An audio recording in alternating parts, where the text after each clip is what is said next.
Good morning. We are live again. This is take three. I don't know what was going on, but we had some technical difficulties, I guess. But I'm back. This is our take three, and we don't give up that easily. So I'm back. And if this is your first time on this channel, let me introduce myself. My name is Belinda Harris. I am an HR disruptor, been in the human resource field for over 20 years.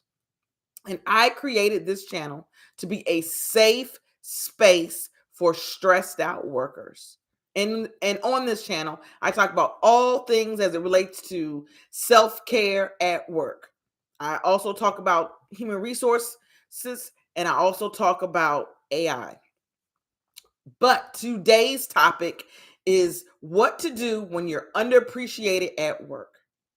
So we're going to just jump right in.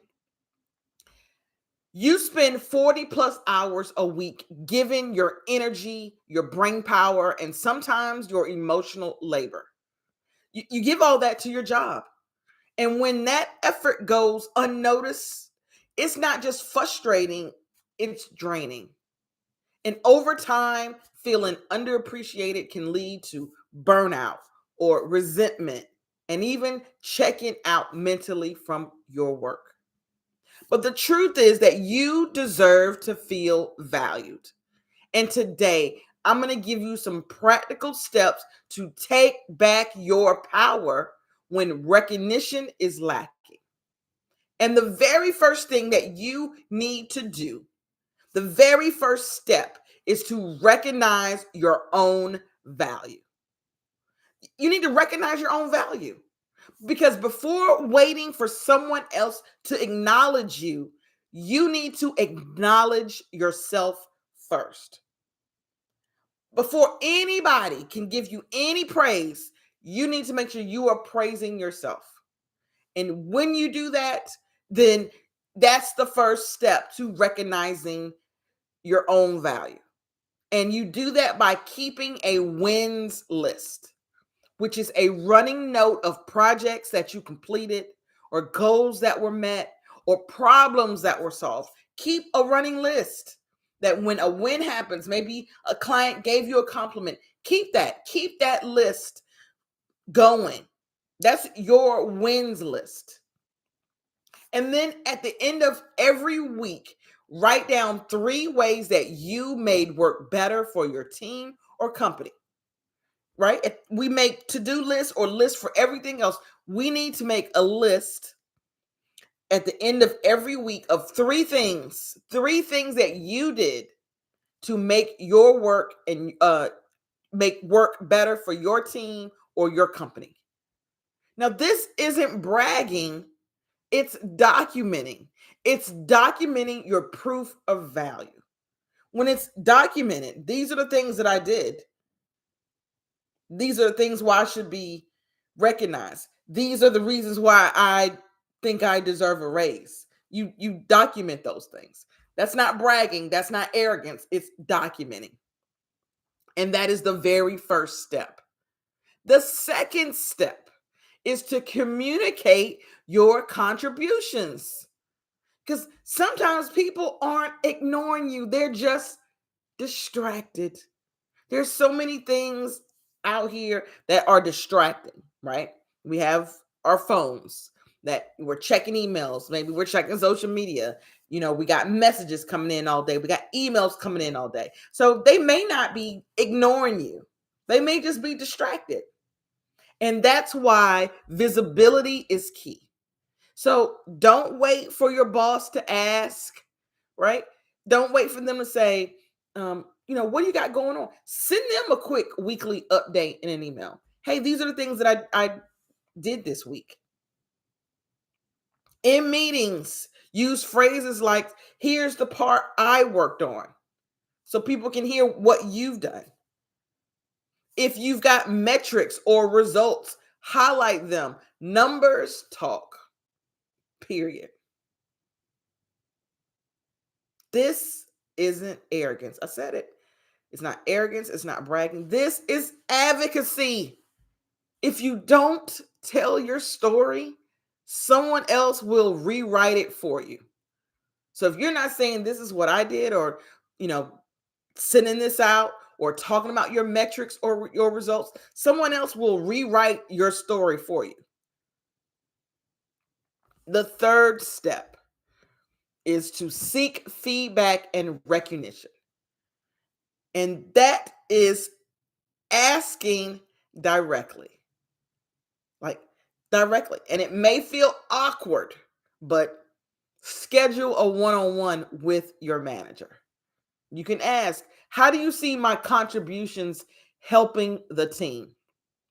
Or what's one thing I could do to add more value? You schedule that one on one. It can be via Zoom or face to face, and ask, how do you see my contributions helping the team? Or what's one thing I could do to add more value? These questions not only give you feedback, but they remind your manager of what you're already doing. In your workplace, you want to make sure that you are standing out, especially if you work with a lot of people. If a lot of people are doing the same job, let's say you have the position that several other people in your company have, sometimes it's hard for a manager to be like, who did what? That's why it's important for you to raise your hand and say these things in meetings, schedule one-on-ones so that your manager knows that it's you doing these contributions. When you schedule a one-on-one, you ask those questions. Again, it reminds your manager of what you're already doing. Oh yeah, you did close that account. Oh yeah, your numbers were blah blah blah. If your workplace has peer shout outs or newsletters or recognition programs, nominate yourself or encourage coworkers to highlight each other. These are things that you can do. Step 4, and this is an important step that I think sometimes we get lost, but build appreciation outside the job. Because sometimes the truth is that your workplace may never give you the validation you crave. And that's not a reflection of your worth. That's why it's crucial to build appreciation outside of your job. You can join communities where skills are celebrated. Lean on family and friends who see you.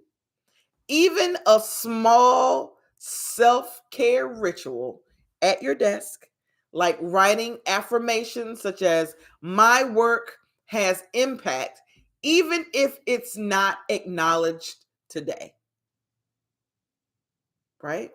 Because that can reset your mindset. Self-care ritual, remind yourself, my work has impact, even if it's not acknowledged today. And then step 5, right? So 1, 2, 3, 4, 5 steps. Step 5, know when it's time to move on. The hard truth, sometimes underappreciation isn't temporary. If you've tried recognition strategies, communicated your value, and still feel unseen, then it might be time to explore other opportunities. Remember, you are not a tree. I tell people that, and they're like, what does that mean? You're not stuck. You have skills, you have value, and there are workplaces that will celebrate you. In closing, I want to do a recap of the 5 steps. Recognize your own value. That's step 1. Keep a list of your wins. Make your contributions visible. That's step 2. Don't wait for your boss to ask. Send weekly emails of updates of things you've done. In meetings, again, use phrases like, here's the part I worked on. Step 3, ask for feedback. Ask for a one-on-one with your manager and outright ask them, how do you see me contributing to this team? Or what more can I do to add value? Outright ask that. 4, build appreciation outside of work. Work sometimes can't be everything. So you need to build appreciation outside of work. And then 5, if all else fails, consider moving on. I'm curious to know which of these steps that you're going to try. And if today's live was helpful, please don't forget to like, subscribe, and share it with a coworker who might need this message today. I'm Belinda Harris, an HR disruptor, your self-care at work advocate, your safe space for stressed out workers. And I want you to remember that self-care at work isn't a luxury, it's a necessity. And I'll see you at the next video.